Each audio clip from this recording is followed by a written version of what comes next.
Nous avons commencé à intégrer des drones en 2005, il y a presque 13 ans, en conduisant les principaux programmes d'études au profit de la DGA et de la Marine nationale. Au travers de ces programmes, nous avons développé et testé des solutions sur nos navires, des frégates, des corvettes ou des patrouilleurs hauturiers, qui nous permettent aujourd'hui de disposer d'une expérience unique en Europe dans le domaine. Dans le domaine des drones aériens, nous avons intégré plusieurs types de drones. Des drones légers, des drones lourds.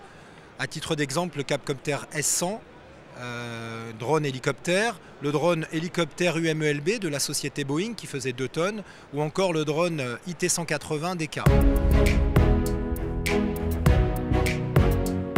Pour intégrer les drones aériens à bord de nos bateaux, quel que soit le type, nous avons développé des solutions pour la manutention, le stockage, la mise en œuvre, le rechargement, mais également un système de mission très élaboré pour permettre de réaliser la préparation de mission, l'exploitation de la mission de ces drones en vol ou encore la restitution de mission.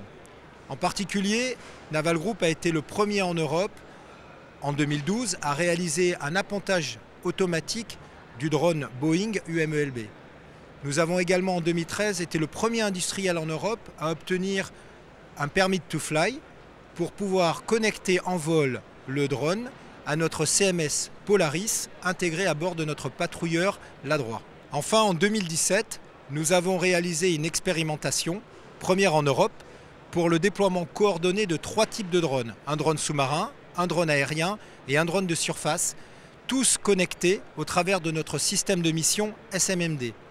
Au travers de cette démonstration, nous avons démontré qu'en moins de 20 minutes, il était possible de détecter, identifier et neutraliser une menace suspecte. Dans le domaine des drones sous-marins, nous sommes tout aussi actifs, car en plus de les intégrer à nos navires, que ce soit des bâtiments de surface ou des sous-marins, nous en développons. C'est le cas de notre famille de drones D19, qui sont des drones sous-marins dédiés aux missions d'intelligence, de surveillance et de reconnaissance, ou encore de lutte sous-marine. En particulier, en 2014, nous avons travaillé sur un dispositif de mise en œuvre et de récupération optique qui était destiné à évaluer la capacité à récupérer un drone sous-marin à partir d'un tube lance-torpille. En 2016, nous avons développé et testé une station de docking destinée à mettre en œuvre et à récupérer un drone sous-marin. Et ce développement a fait l'objet de plusieurs brevets, en particulier pour pouvoir recharger le drone quand il est docké à partir d'un dispositif de rechargement par induction et de pouvoir décharger l'ensemble de ces données à partir d'un Wi-Fi sous-marin sécurisé.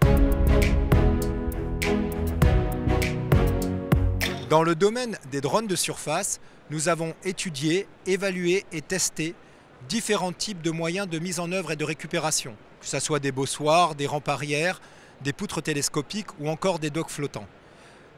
Durant ces études, nous avons centré notre intérêt sur la sécurité des opérateurs et la sécurité des opérations pour ne pas endommager le drone, sa charge utile, et pour surtout garantir une grande disponibilité de ce moyen à la mer.